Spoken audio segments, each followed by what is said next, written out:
Então, convido agora nosso irmão Jorge para que possa fazer a sua apresentação ao nosso público aqui presente e àqueles que nos assistem virtualmente. Muito boa noite, Jorge. Boa noite, Mário Sérgio. Boa noite. Boa noite aos nossos queridos amigos, confrades e irmãos. Uma alegria muito grande estar com vocês, presente nesse salão maravilhoso, e uma honra bem muito grande poder confraternizar com todos nessa vibração de paz, nessa vibração de louvor a Jesus. Muito obrigado, Jorge. Também temos a nossa tradutora de Libras, aí, a Isiane, que está conosco no dia de hoje.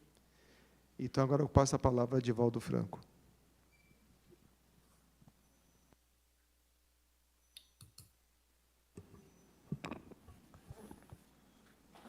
Senhoras, senhores, queridas irmãs, queridos irmãos espíritas, caras amigas, caros amigos, que nos acompanham através da televisão Mansão do Caminho, nossos votos de muita paz.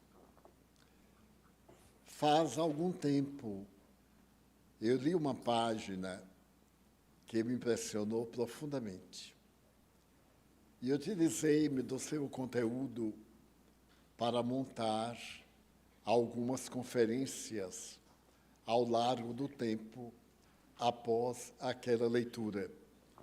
E hoje estava revendo velhos papéis quando encontrei a anotação de que já me havia esquecido.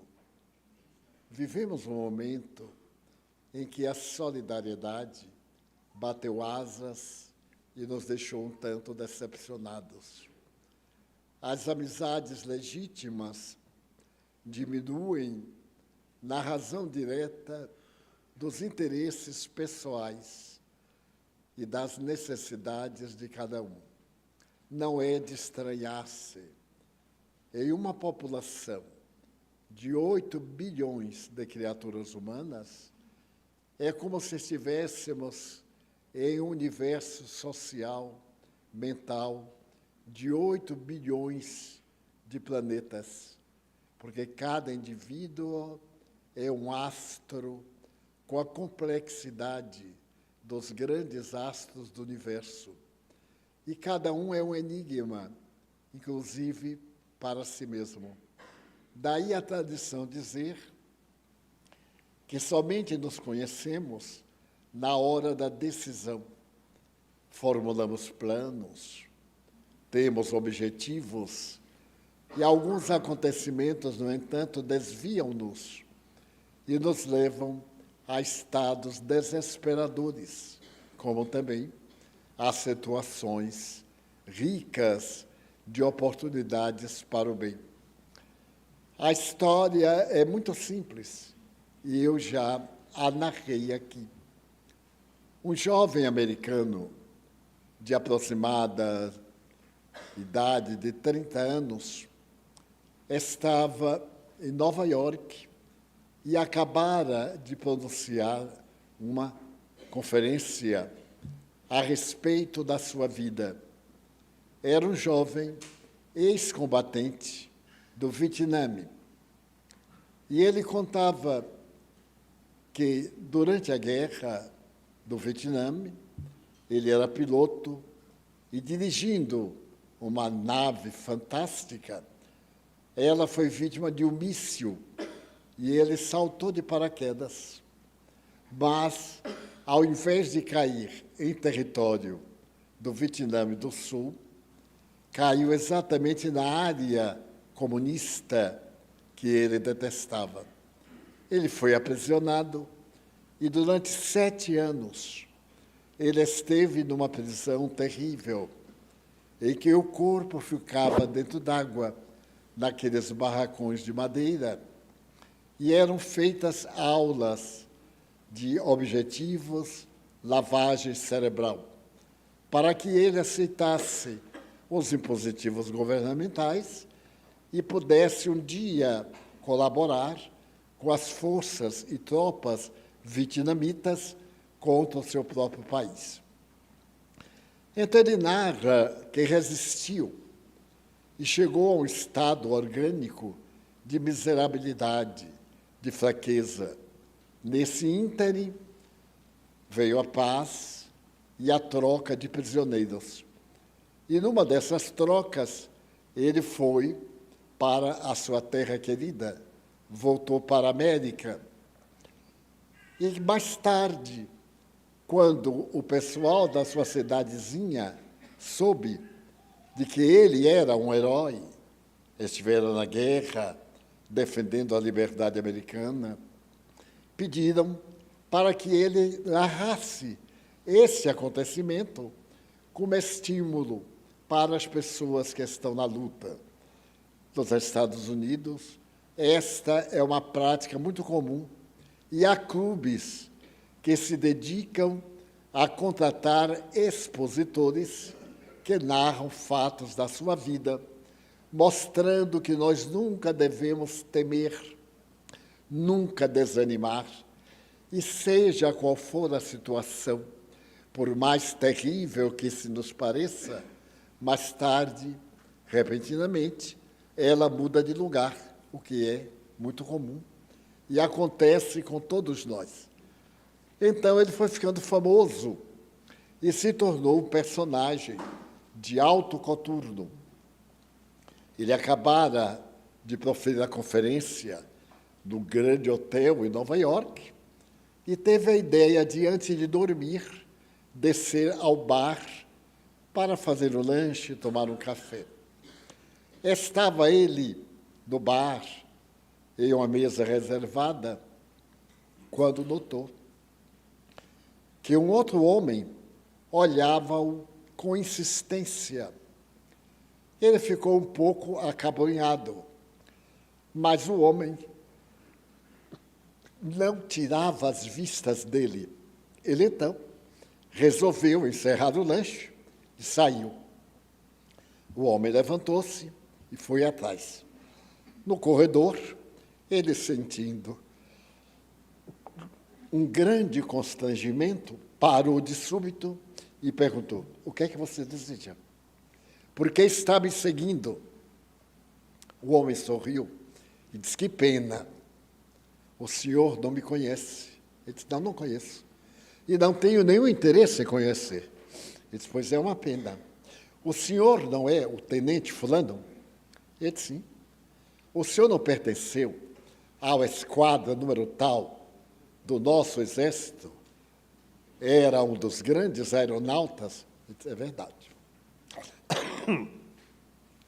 O senhor não foi aprisionado pelos vietnamitas? É verdade. Mas por que o senhor está fazendo esse inquérito comigo? O homem sorrindo disse: por uma razão. Era eu quem dobrava o seu paraquedas. Enquanto o senhor era tenente, eu era soldado. E a minha tarefa era dobrar paraquedas. E eu dobrava o seu paraquedas. Quando eu soube que o seu avião foi abatido, o senhor ejetou e saiu do avião e foi salvo pelo meu paraquedas, eu fiquei muito feliz. E então eu queria dizer ao senhor uma coisa que o senhor não sabe. O senhor está vivo porque eu dobrei o seu paraquedas. E dobrei muito bem, porque se ele não abrisse, o senhor estaria morto. Ele teve um choque, porque era verdade.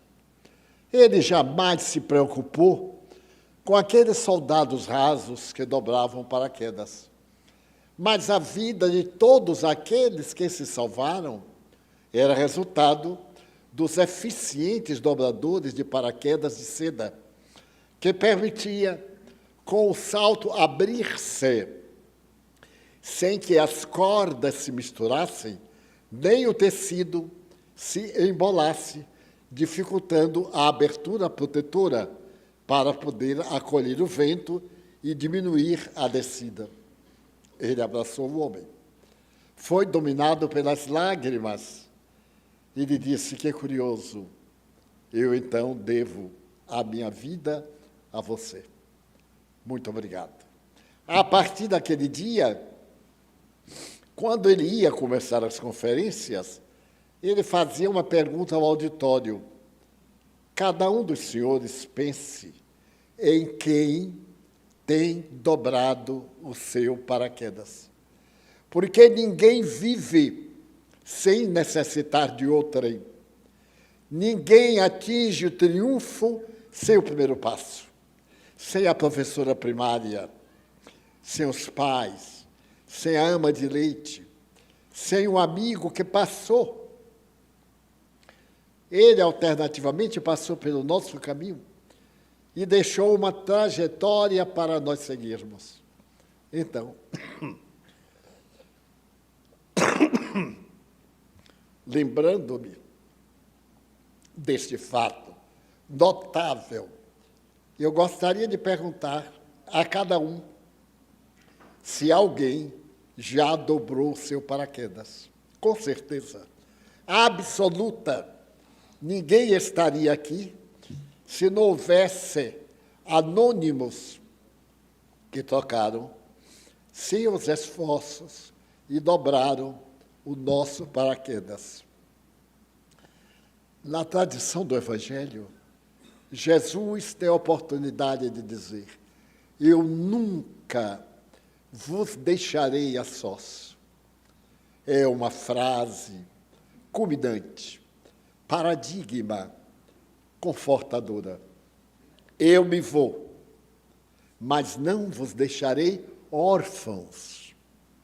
Eu rogarei a meu Pai, e Ele vos enviará o Espírito de verdade, que ficará convosco até a consecução e o término dos séculos. Esse Espírito de verdade são os anjos do Senhor, que descerão à terra para repetir as suas lições e dizer coisas novas que naquela época não seriam compreendidas. E o Espiritismo é esse Consolador. Também chamada essa tarefa a segunda vinda do Cristo. A primeira, ele veio pessoalmente, assumiu a estrutura orgânica das criaturas humanas, em carne e osso. Depois, ele mandou seus embaixadores em todas as partes da terra, nas aldeias, nas metrópoles, nas megalópolis, na intimidade doméstica, onde quer que nós tenhamos deambulado, sempre passou alguém que nos deu a mão. Eu me recordo da minha própria trajetória. Quanta gente dobrou os meus paraquedas ao longo do caminho, sem que eu soubesse. Eu vinha descobrir alguns que sustentaram a minha vida através do seu gesto anônimo. Eu descobri, por exemplo, que um dos benfeitores da minha vida havia sido um colega de trabalho na repartição. Nós trabalhávamos no Instituto Governamental, o IPASE. E houve uma época que teve uma seleção. E um colega, eu era o mais jovem de todos, um colega nosso foi consultado pela administração para exercer, fora do nosso expediente, uma oportunidade de trabalho. E naquela época, o salário de que eu dispunha não era suficiente para me dar uma vida tranquila. Era exatamente o necessário para viver. E esse amigo, que era um colega, renunciou, apontou meu nome, cedeu-me o lugar dele, e eu só vinha saber 50 anos depois. Então ele dobrou meu paraquedas. Felizmente, eu sempre tive com ele uma certa afeição e nos dedicávamos ao trabalho. Eu passei para um posto maior, a receber uma remuneração de chefia, e ele, como subalterno, renunciou. E mais tarde, quando ambos já estávamos aposentados, um dia, o meu chefe daquela época me disse: Divaldo, você é um homem de sorte, porque o seu primeiro impulso aqui na repartição foi exatamente o apoio de fulano, seu colega que renunciou, porque sabia que você precisava de ganhar mais do que ele. E ele deu o seu lugar. Eu fiquei comovidíssimo, porque graças a ele eu pude dedicar um tempo às atividades espíritas e ter o meu ponto silenciado. Eu não precisava de bater ponto. Eu tinha liberdade. E isso me permitia atender doentes, a visitar pessoas com problemas e a realizar atividades de viagem. Como eu tinha uma tarefa específica, eu era datilógrafo e tinha a tarefa de trabalhar a apólice, fazer o rosto, fazer o documento. E esse documento não pode ter erro, não pode ter rasura, não pode ter emenda. Então, eu era quem fazia esse trabalho, porque tinha muita habilidade, tinha muito cuidado, e fui destacado desde o concurso para realizar o rosto da apólice. Então, um dia, o meu chefe, sabendo de que eu tinha muitos convites para proferir conferências, mas não tinha tempo, porque trabalhava 2 expedientes, disse-me: olha, Divaldo, você não precisa vir ao trabalho. O que hoje é muito moderno, eu já fiz há mais de 50 anos. Você fica em casa e faz o trabalho, vamos dizer. Você realiza por dia 12 a 15 processos. Então, se você todo dia nos mandar 12 a 15 processos, para nós não importa. Se você fez aqui, ali, acolá, não importa. É até bom que você não venha aqui. É um de menos. Você faz em casa. E pode adiantar. Se você, por exemplo, fizer 50, pois bem, você tem 3 dias, 4 dias que não precisa bater ponto. Viaja, faz o que quiser. Eu viajava, levava o material, levava uma máquina portátil, e nos intervalos das viagens eu realizava o meu trabalho, que foi sempre muito bom, e eu fiquei nele por 35 anos. Mudei de chefia de situação.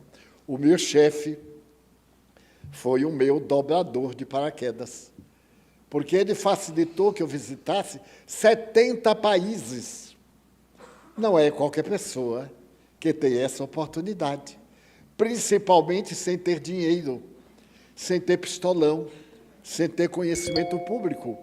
Tudo por acaso, porque sempre havia alguém na sombra que dobrava o meu paraquedas e chegar a uma idade tão expressiva como a que eu tenho hoje, 95 anos, quase 96.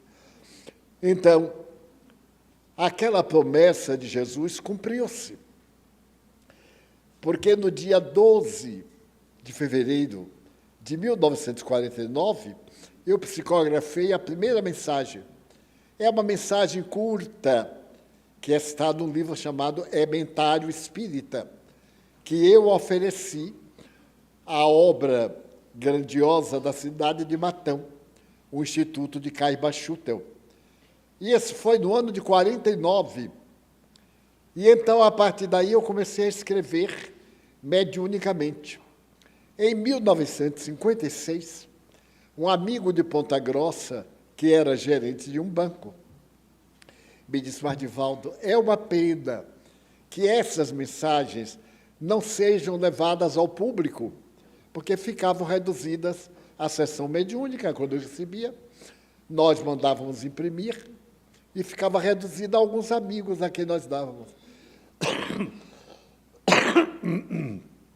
Então ele me disse, eu vou me carregar de mandar imprimidas e mandar pelo correio a pessoas que têm interesse em recebê-las todo mês, absolutamente grátis. E começou a mandar. Chegamos a mandar para 50 mil endereços. Depois ele teve uma outra ideia. A pessoa recebe a mensagem, lê e guarda. E, de repente, quer reler, não sabe onde está. Então, eu tive a ideia, quando chegar no fim do ano, pegar as 12 e fazer um opúsculo e colocar um grampo. E a pessoa tem mais facilidade de guardar.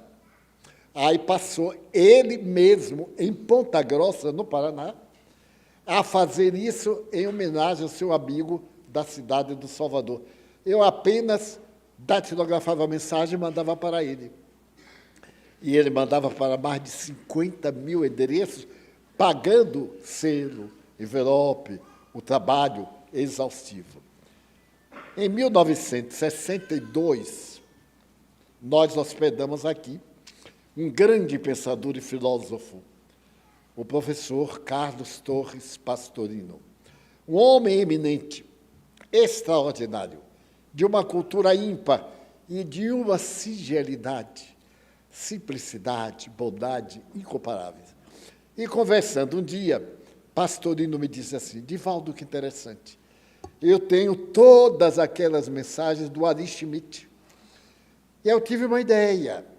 Eu queria lhe pedir licença para montar um livro. E esse livro pode ter 50 mensagens. Eu, então, lhe perguntei, como se fosse agora, e você acha que elas merecem ser publicadas? Ele disse, mas como não? Eu posso distinguir muito bem o estilo de Rabindranath Tagore, o poeta da Índia, de Joana de Ângeles, de Manuel Filomeno de Miranda. Já fiz um estudo de estilos, então vale a pena. Eu perguntei, e como é que eu faço? Ele disse, eu tenho inspiração de Joana de Ângeles, que ela pode colecionar, e eu publico no Rio de Janeiro. Então, no dia 5 de maio de 1964, em pleno período de exceção, no auditório do Ministério da Fazenda, que ficava no Rio, a área dos ministérios, foi lançado meu primeiro livro, Messe de Amor, com 50 mensagens. A primeira mensagem é Solidão e Jesus, que Joana havia dedicado a mim, explicando a minha solidão de rapaz jovem, dedicar-me a uma obra, não ter ninguém, meus pais haviam desencarnado, meus irmãos. A minha família, como diria Chico, sois vós. Essas bênçãos, essas luzes, esses espíritos, muitos dos quais eu conheci desencarnados, me anunciaram que iam reencarnar. Reencarnaram-se. E diariamente eu encontro amigos dos anos 50, portanto, há 70 anos, há 80 anos. Muito bem. Então, o próprio professor Pastorino publicou depois uma, porque ele era encantado pelo Rabindranath Tagore, o poeta da Índia, que compôs o hino nacional da Índia até hoje, mais de 1000 poemas, que é considerado um dos 10 maiores poetas da humanidade de todos os tempos. Eu psicografava, nem sabia quem era esse Tagore. Ele, então, publicou Filigrandas de Luz. E daí por diante. Então, a Federação Espírita Brasileira me solicitou um livro. E eu mandei o livro, Lampadário Espírita. Pois bem, agora estamos lançando o livro número 298. Uma vida inteira, noites e madrugadas interminas, escrevendo a lápis, depois com caneta esferográfica, até hoje. Quantos dobradores do meu paraquedas! Então, quase 300 livros, e tenho 6 ainda para publicar neste ou no próximo ano, se for da vontade divina. Sejam prontos. Somente digitar, porque estão datilografadas. Então, eu gostaria de perguntar, quem é que dobrou seu paraquedas hoje? O meu tem sido dobrado pela bondade do Espírito Joana de Ângeles, meu guia espiritual. Mas os senhores também têm seu anjo da guarda, expressão religiosa, o anjo da guarda de todos nós. Há uma gravura em que a criança está brincando diante de um abismo e o anjo da guarda está ali para defender. Outra gravura, a criança numa ponte, vai atravessando uma ponte que não tem saída e o anjo da guarda, assim eles agem conosco. Esses anjos da guarda da Igreja Católica, da Igreja Protestante, de outras igrejas, esses verdadeiros benfeitores da humanidade são nossos guias espirituais. Eles assumem a responsabilidade da nossa vida quando nos vamos reencarnar. Nós firmamos um documento dizendo o que vamos fazer na Terra, mas quando chegamos aqui, nos envolvemos em matéria, nem sempre temos a coragem de ir até o fim. Quantos médiuns, alguns conhecidos, chegaram em determinado momento e pararam, desistiram, desertaram, porque estavam perseguindo o mundo. E Jesus disse que no mundo somente teremos aflições. E Buda asseverava, tudo é sofrimento. A alegria de hoje é sofrimento de amanhã. O casamento ditoso é um parto cheio de dores para uma vida que renasce, porque é um planeta de provas e de expiações. Quantas pessoas, excelentes oradores, debandaram, foram fazer discursos pagos, a mim ofereceram importâncias expressivas para me tornar expositor de determinados movimentos. Era uma tentação, porque receber uma oportunidade quando a gente tem carência é uma coisa, e quando não precisa é outra. E as oportunidades vieram quando eu estava em carência. Eu tinha meus pais para sustentar, uma irmã solteira, estava começando a Mansão do Caminho. Muitas vezes não tínhamos o que dar a nossas crianças, porque em 1952 a mentalidade do Nordeste era outra. A generosidade era talvez mais em loco do que em gênero. As pessoas eram bondosas umas com a outra. Mas, para dar ideia, a cidade do Salvador tinha apenas 2 lares de crianças. Um que era residência de um fiscal do imposto de renda, na ladeira da Barra, Tio Juca, que educou centenas de médicos hoje famosos, e ninguém fala sobre ele. Alguém aqui já leu no jornal, nos últimos 30 anos, qualquer referência a este homem extraordinário? Fez da casa dele, depois de outra casa, o lar em que atendeu centenas de crianças. E outro, um lar ali em Água de Meninos, junto ao departamento militar, que era o lar de São Raimundo. Somente esses e as entidades da Igreja Católica dirigida por monjas. A nossa casa foi a primeira do Nordeste brasileiro. A nossa casa de parto foi a primeira do país no gênero, que serviu de modelo ao governo da senhora Dilma para implantar uma série de pequenas maternidades no Brasil, inspirada em nossa casa de parto natural. Então, quem foram os dobradores de paraquedas? Passaram anônimos. Então, hoje, quando saírem daqui e estiverem com algum problema, agradeçam aos seus dobradores de paraquedas, que vocês não conhecem. Quanta gente que ora por nós e nós não sabemos.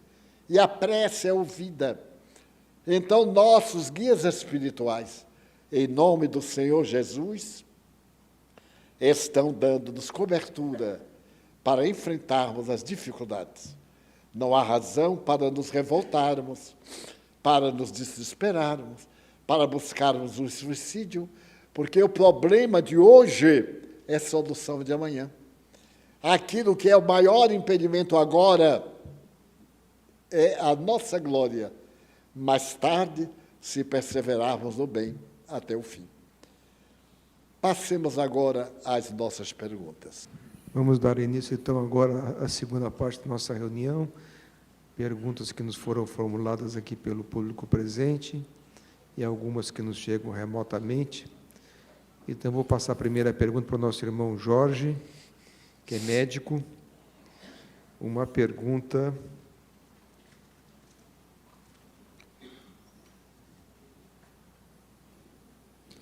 de Márcia, que vem pelo YouTube. Jorge, um médium que faz uso de medicações para estabilizar o humor pode ter a mediunidade prejudicada?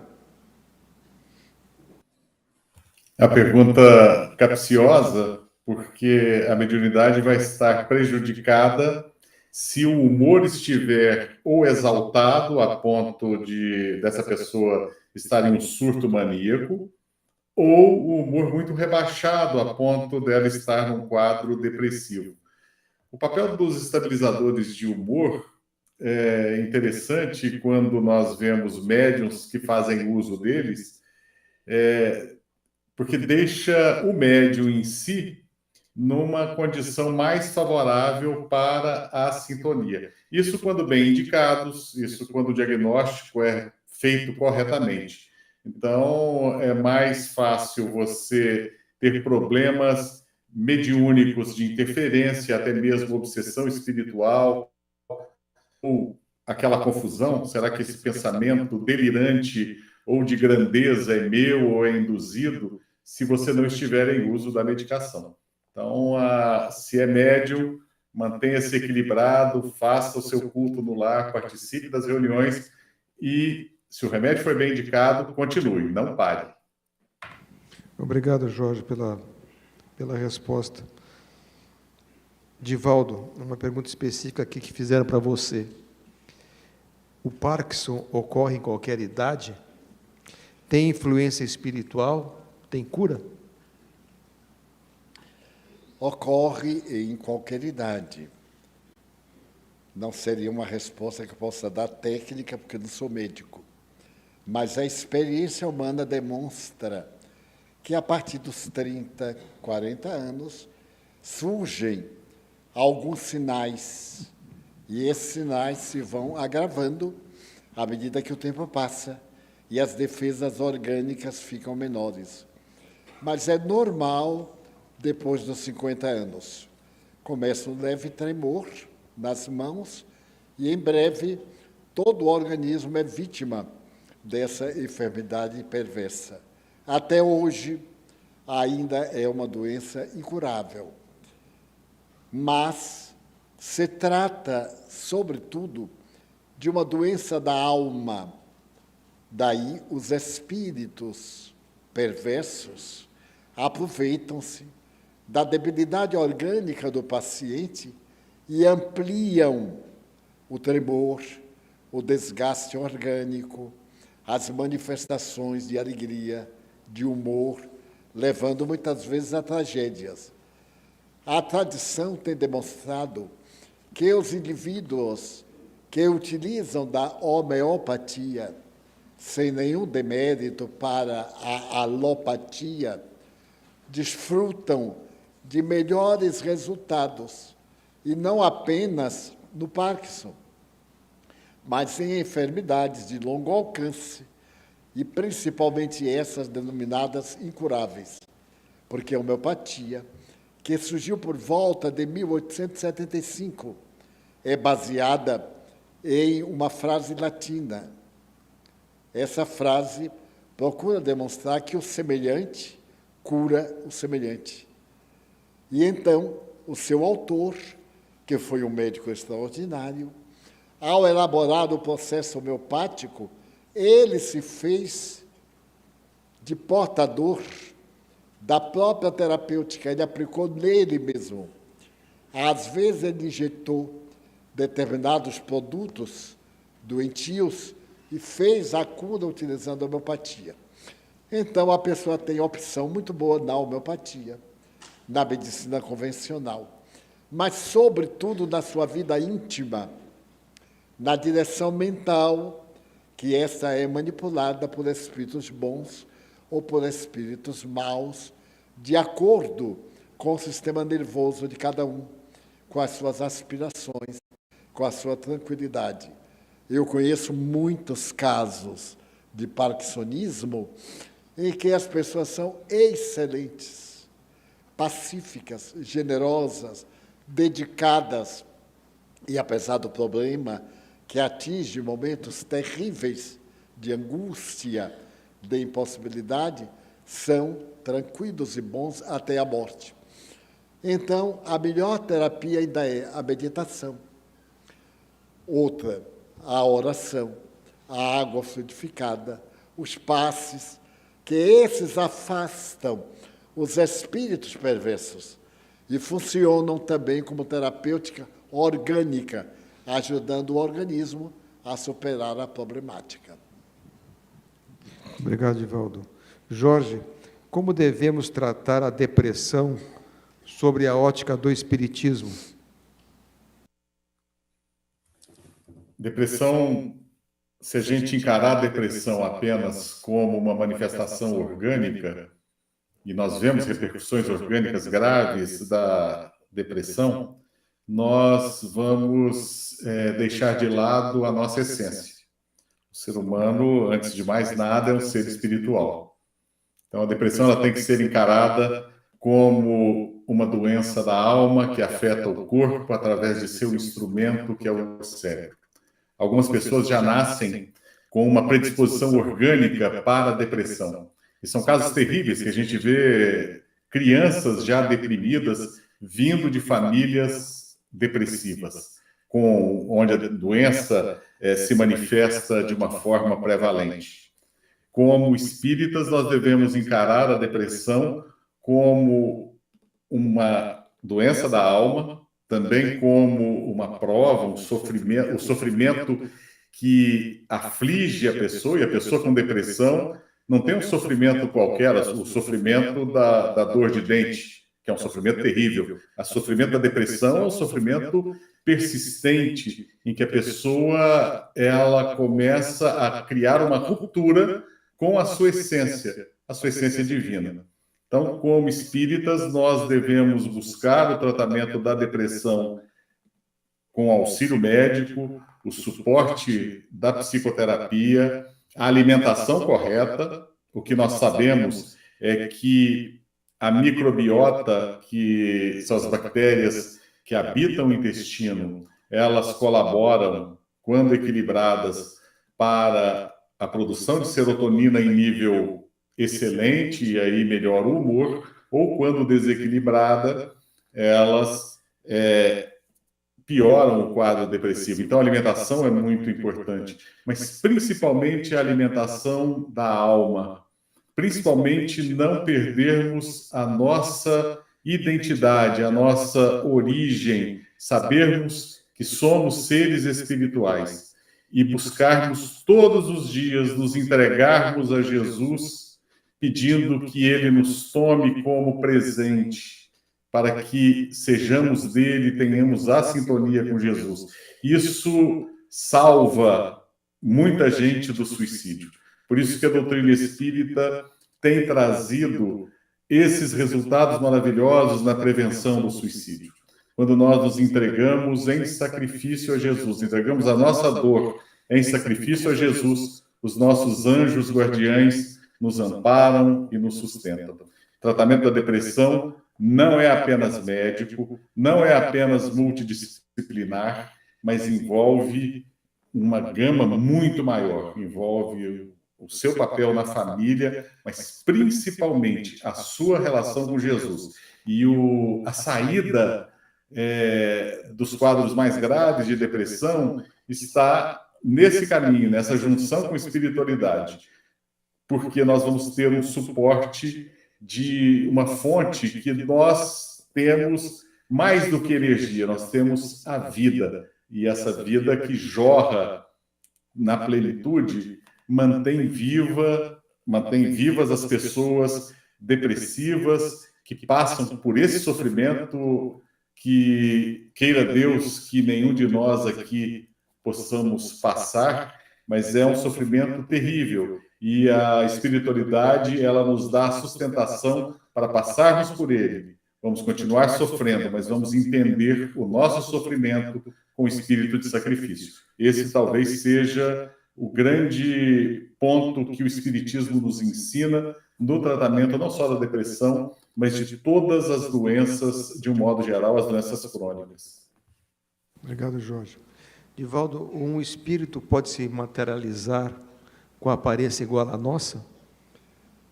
Na materialização, o espírito aparece conforme as suas reencarnações.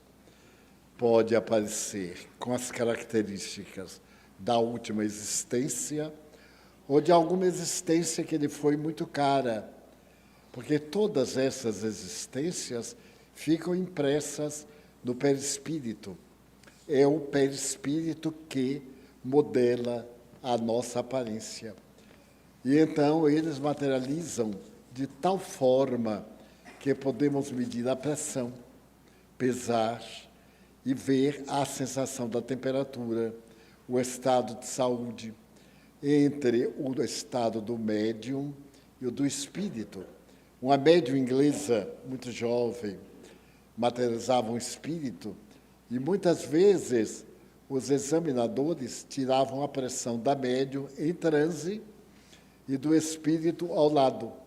A médium estava com bronquite, portanto, ela estava febril, com a temperatura alterada, consequentemente os batimentos cardíacos alterados, e o espírito absolutamente normal. E, ao terminar as reuniões, a energia de que o espírito se utiliza para materializar é também, ao mesmo tempo, devorada pelo oxigênio do ar. Ela perdia de 3 a 5 quilos quando realizava materializações demoradas. Eu conheci o médium Peixotinho, que era de materializações. Ele era asmático e era notável ver e ouvir que ele estava deitado na cabine, com asma, usando a bombinha, e os espíritos materializados aqui na sala, separada por uma cortina de tecido, que nos permitia ver o médium e ver o espírito, exatamente como um ser humano. Alguém tentou uma experiência que só não deu resultado porque a técnica era moderna, mas a ciência só aplicou a partir de determinada data. Através do próprio Peixotinho, tirar a impressão digital do espírito materializado e conferir com a impressão digital que ele tinha antes de morrer. Em alguns casos, não se pôde constatar que, à época da desencarnação do espírito, não havia ainda esse método de identificação pessoal. Mas a materialização é absolutamente uma fotocópia da realidade do ser que se materializa. Jorge, tem uma pergunta que nos chega pelo YouTube, da Cibele. Qual é a sua opinião sobre a realização do método terapêutico de regressão? Regressão de memória como método terapêutico é algo que eu olho com um certo cuidado, porque existe dentro das neurociências um estudo chamado implante de memórias falsas. Algumas memórias podem ser implantadas, ou seja, memórias que não são da pessoa,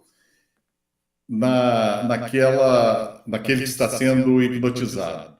Então, e a gente vê hoje em dia muitos hipnoterapeutas fazendo regressão de memória pessoas sem formação mais completa, sem uma base filosófica mais completa e sem grande experiência profissional, fazendo regressão de memórias e obtendo resultados na forma de relatos que são muito fantasiosos.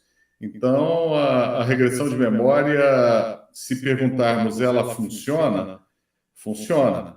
Na mão sendo guiada por profissionais competentes. A doutora Ellen Weinbach, ela tem um relato do livro dela em regressão de memória, e o que é muito interessante é que ela demonstra alguns resultados de pessoas que estavam sofrendo e fazendo o retorno no processo regressivo, sofrendo de um quadro de obsessão espiritual, e muitas vezes era o espírito quem se manifestava.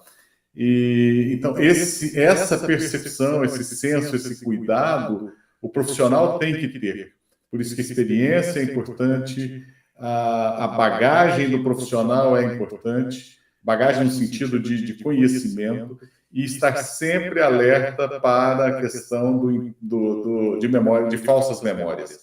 Eu tenho um paciente que ele relatou, ele tornou-se um hipnoterapeuta, e durante a consulta, que não tinha nada a ver com a profissão dele, eu atendo basicamente pacientes com diabetes, ele estava me dizendo uma experiência que teve, em que fez uma regressão numa paciente, contou a história maravilhado. Eu falei, poxa vida, mas eu conheço essa história. Essa história está no livro Grilhões Partidos. Ele perguntou, não é possível. Eu falei, pergunta se a sua paciente leu o livro. E ela tinha lido o livro recentemente, ou seja, pegou uma mistura daquelas histórias, das tramas que estão no livro e trouxe como se fossem vivências dela. Ou seja, ele não tinha experiência nenhuma e ele acabou sendo iludido. A paciente saiu certamente achando que era a heroína de uma história muito dramática, muito bonita e muito complexa, quando, na verdade, eram falsas memórias. Então, eu sempre procuro me resguardar muito quando falamos de terapia regressiva e procuro saber quem é o profissional, a formação desse profissional, o que ele tem feito, os resultados que tem tido no aspecto de resultados efetivos, não de trazer histórias. Jorge. Divaldo, Elaine pergunta: o mundo espiritual se assemelha ao nosso mundo? Há rios, mar, montanhas? De que são feitos? Tudo que existe, tudo é energia. São feitos de energia. A mensagem que está saindo por este microfone e está chegando aos lares dos ouvintes é através de ondas Hertz. Elas são inumeráveis. Qualquer um de nós pega o telefone aqui e liga para outro lugar que esteja antenado e fará uma comunicação através das mesmas ondas Hertz. Mas existem centenas, milhares de estados vibratórios que vão desde os sons imperceptíveis, que o nosso ouvido não capta, como os felinos, entre nós e um gato, ele vai captar sons que o nosso ouvido não registra, mas que no felino é muito aguçado. Então, digamos que a Terra possui paisagens semelhantes ao mundo espiritual, porque o mundo espiritual é o causal, é aquele perpétuo. O mundo físico é uma condensação de energia temporária, que está sempre a mudar. O mundo espiritual não muda no seu aspecto paisagístico, como nós mudamos.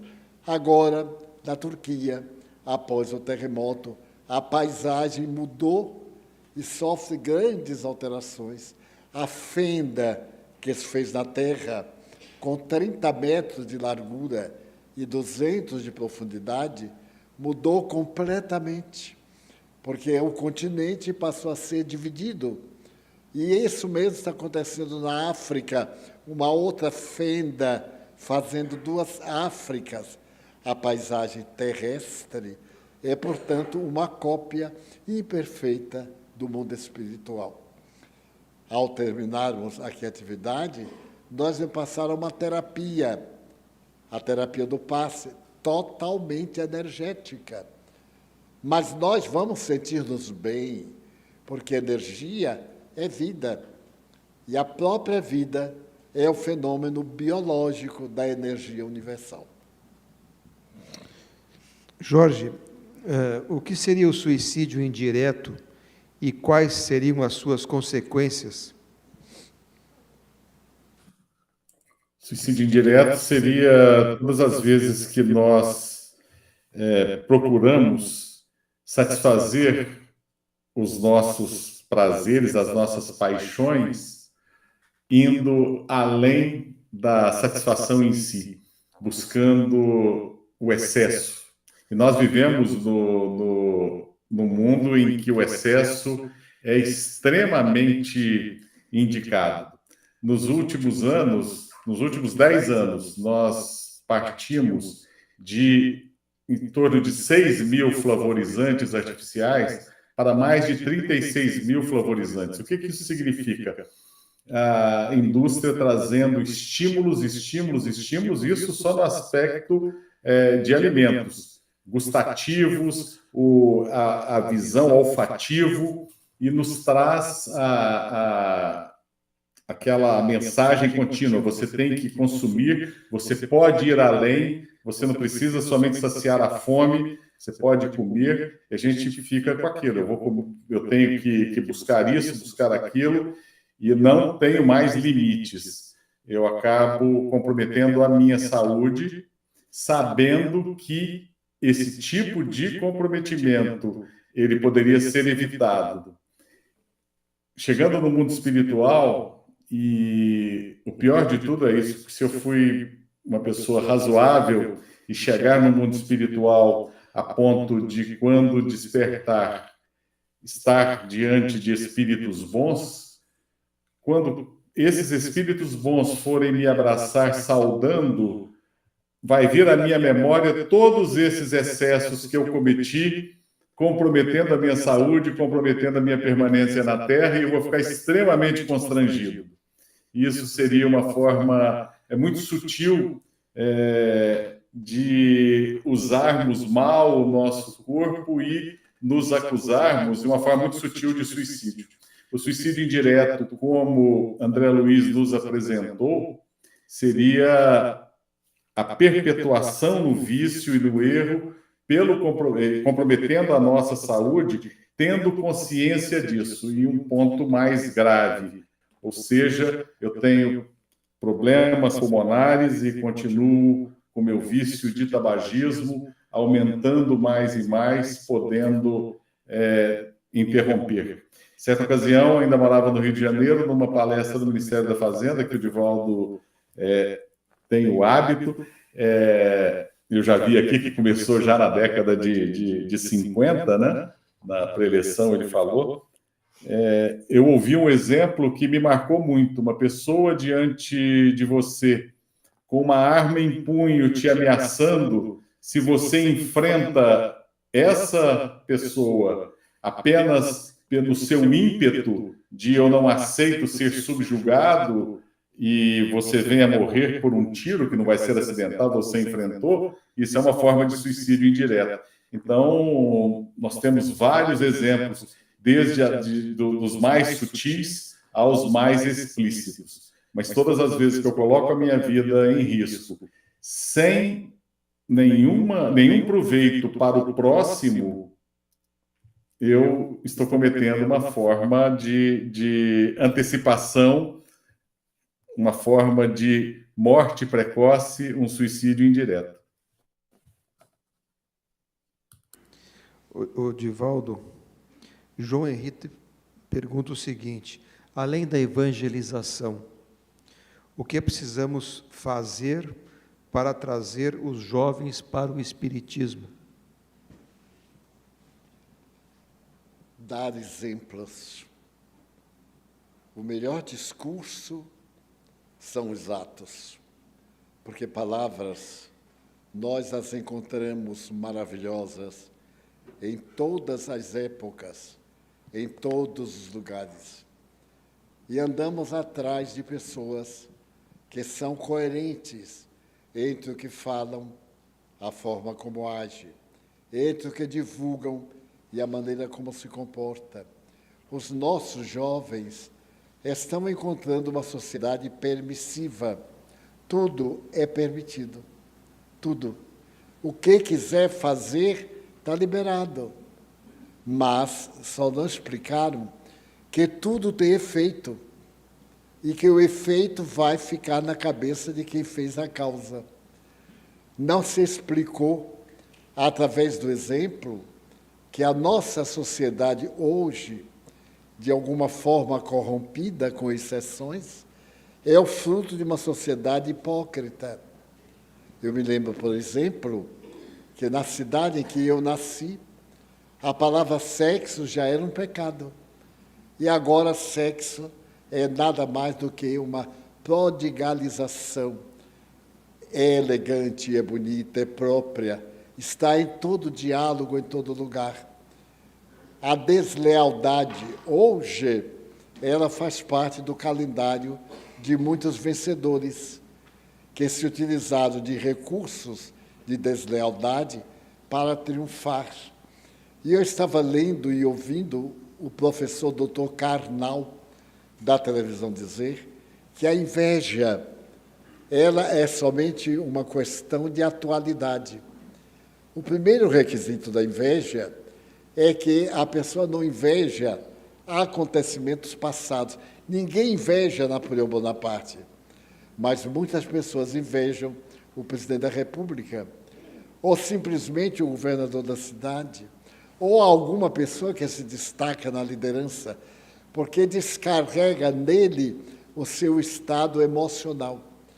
E então deseja que o seu fracasso seja uma forma de mostrar a sua vitória.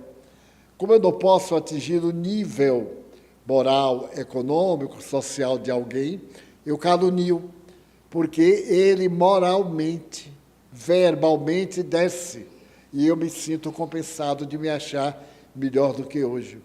Então o doutor Karnal diz, daqui a 50 anos, aquilo que nós invejávamos e que era tormentoso não tem nenhum significado, porque os grandes líderes morreram. Aonde estão os apoiadores do nazismo? Hitler fazia tremendo estágio com 50 mil jovens no discurso que ele fez em Hamburgo, quando deu lugar ao nascimento da juventude hitlerista. Exceto os neonazistas, é um paranoico. Está demonstrado cientificamente pelos seus atos que era um atormentado sexual, com graves problemas na sua juventude, e era um homem que vivia sob a ação de produtos químicos, usava drogas para poder ter resistência de fazer aqueles discursos revolucionários. Então, aquele motivo de inveja de muitos se torna decepção. Daí, não invejar a ninguém. E ser o melhor possível para nós próprios. É esta a autoiluminação. Alguém dirá, mas ele é um ladrão. E daí? Eu não me torno ladrão porque alguém aponta. E há até um fato muito curioso de um ébrio. Um ébrio estava num grupo de pessoas e, de repente, ele foi assaltado, qualquer coisa, e gritou assim, ladrão! Metade do povo olhou para ele. E ele disse, só chamei um. É muito curioso. É uma anedota, mas ela tem embutida o nosso instinto que, tendo vez, a gente passa para trás. É uma questão de oportunidade. Então, vamos fazer esse trabalho de autoiluminação. Até há pouco, cada pessoa que tinha uma religião dizia, a minha religião é a verdadeira, o meu Deus é o único. Mas era o tipo da asnice. Se era o único, como é que o resto nasceu? Então tem dois deuses. o Deus dele, bonzinho e amigo, e o resto. Agora, com a nossa visão sociológica, já não dizemos essa religião é melhor do que aquela. Esta explica melhor determinados pontos filosóficos da humanidade que outras ignoram. E o importante não é ter uma religião, é ser o indivíduo com religiosidade. Tudo o que fizer, fazer santamente. Pode ser materialista, pode ser demonista, pode ser qualquer coisa, mas que seja coerente entre aquilo em que acredita e aquilo que realiza. Chegamos então ao final do nosso Conversando sobre o Espiritismo, da noite de hoje. Agradecemos a todos aqui presentes, aqueles que nos assistem remotamente, a Esiane, na nossa tradutora de Libras, muito obrigado, Esiane, ao Sérgio, da televisão, ao Júnior, na televisão também, e convidamos ao nosso Jorge para se despedir de todos nós, Jorge. Eu agradeço mais uma vez a oportunidade de estar com vocês. A Irziane, que maravilhosa aí nas Libras, Divaldo, Mário Sérgio e todos os nossos irmãos no auditório, na internet. E agradeço a Jesus por poder compartilhar desse banquete de luz, desse ato de louvor ao nosso Mestre, e rogo que estejamos bem, estejamos em paz, em sintonia, buscando sempre o equilíbrio e tendo Jesus como centro de nossas vidas. Obrigado, professora Solange, obrigado, Divaldo, a quem passamos a palavra agora para o encerramento da nossa reunião da noite. Nos dias de quintas-feiras e nos sábados, a nossa parte doutrinária é mista. Tem a palestra, tem as perguntas, mas tem o coroamento, que são os passes. A terapia do Espiritismo é energética. E então eu dou um valor incrível, porque essa terapia me tem sido aplicada ao longo dos anos com benefícios extraordinários.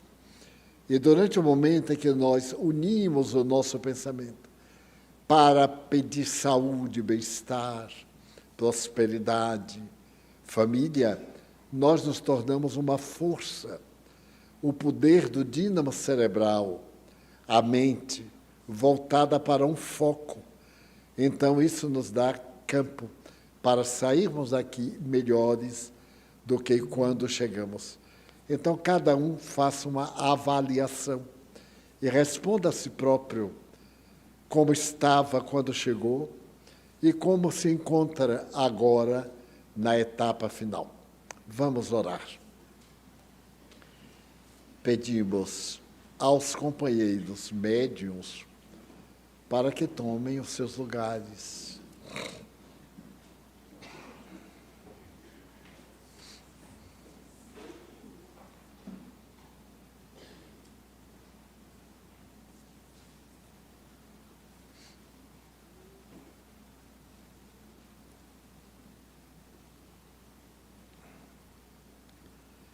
Jesus, amigo, tu disseste que onde dois ou mais se reunissem em teu nome, tu estarias entre eles. Eis-nos aqui, um número expressivo, reunido em teu nome. Mais do que isto, suplicando a tua misericórdia. Nós pedimos-te inicialmente abençoar os médiuns, os companheiros que de boa vontade distendem as suas forças anímicas e magnéticas, fluídicas e energéticas para o nosso bem-estar. Protege-os, ajuda-os na sementeira do bem e na própria paz. Mas também pedimos-te por nós próprios, pela nossa saúde, pelo nosso bem-estar, por aqueles a quem amamos, nossos familiares, nossos amigos, por aqueles que se tornaram nossos adversários. Nós os desculpamos. Eles não sabem o que fizeram. Queremos pedir-te pelos irmãos que se suicidaram, que não tiveram resistência para enfrentar os desafios humanos. Também te pedimos, em favor da nossa casa, transformada em santuário, oficina, educandário, hospital, em que tu reinas. Abençoa nossos diretores, nossa clientela, os irmãos que aqui vimos e aqueles que nos pedem para interceder por eles. Enfermos, desolados, desencarnados, que participam ou não das nossas atividades. Ó Jesus, tu também disseste, tudo o que pedirdes ao Pai orando, Ele vos concederá. Aí está o nosso rol de súplica, que o Pai nos atenderá, conforme a lei de merecimento e na oportunidade própria. Então, ajuda-nos a sairmos daqui em paz, com o coração dulcificado, com esperança de melhores dias. Ajuda-nos a captar melhor as intuições dos nossos guias espirituais. E abençoa nossa água, para que ela nos propicie o milagre da saúde, o milagre da harmonia.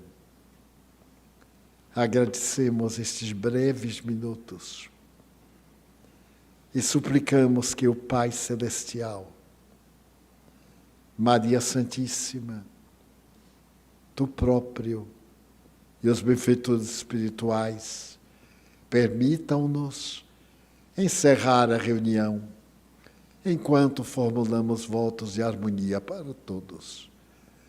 Está encerrada a nossa reunião desta noite. Muita paz.